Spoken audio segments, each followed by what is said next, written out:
committed and passionate about bringing all communities into this conversation around climate change and climate action.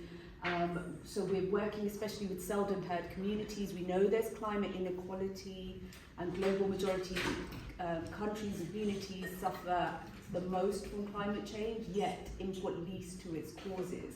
So we're aware of that, we know there's barriers, and we are trying to work with local people to address that. We have set up a climate ambassadors group made up of local community groups across the borough.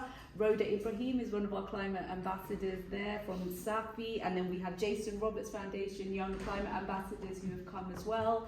And I hope I haven't missed it. Diane's just joined us as a climate ambassador. So we're really proud to have them on board, and working with them helps us to reach communities.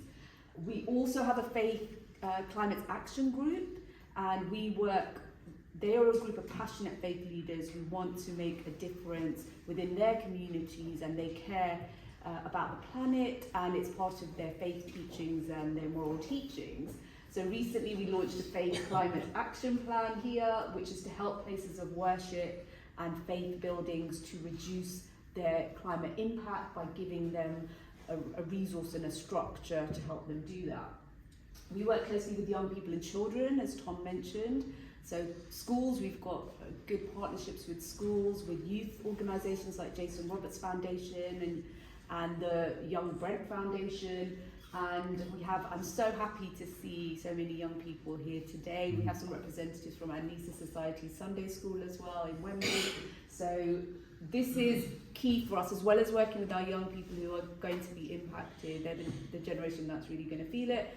It's also working with our older people, because a community is healthy and is going to tackle these issues if we work together. And we've also got hyper-local Brent environmental networks that we're working with. This is a snapshot of just some of the work communities have been doing, and we've been supporting them as well to do that. And we want to get much more representation as we go along. And projects we've done so far, so we actually have a climate change and my religion exhibition with community faith leaders who have taken these beautiful pictures reflecting quite the seriousness of climate change, and also telling us why climate change and climate action is key to their faith teachings. We had 11 faith leaders, and the exhibition was prominently displayed for several weeks in our atrium downstairs, but it's also been touring faith buildings. We've got the From Brent to Vol Community Cookbook, which I had somewhere, there we go.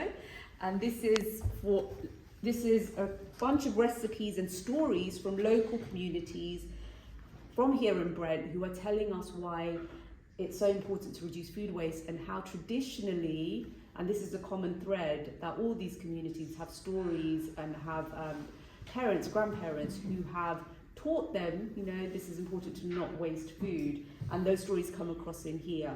And that's something other groups that we're working with would like to do offshoots of this book, which would be really good. And we want to support through that. The Faith Climate Action Plan that Tom mentioned. We have cycle rides. We have group cycle rides. This was a faith leader cycle ride. And we are also going to do community cycle rides to get people in cycling. But then we found out that so many people, including young people, don't know how to cycle. So that came up as a barrier. And also, women sometimes prefer to cycle as groups by themselves. So we are trying to deliver those sessions on the ground. We've had 2 repairs and reuse, recycle workshops where communities, there are 2 already, one in the Kingsbury Temple, the Hindu temple, and another one at a local community centre in Harlesden, where people could come along and bring electrical appliances that are broken down, and a lot of these have stories attached to them, so it's really nice to hear the stories. And bike repairs you can get done, you can mend your clothes, and you're taught how to mend your clothes, so it's not just doing it for you, it's empowering people with those skills. Hello, Keith. Oh, sorry, drifted off.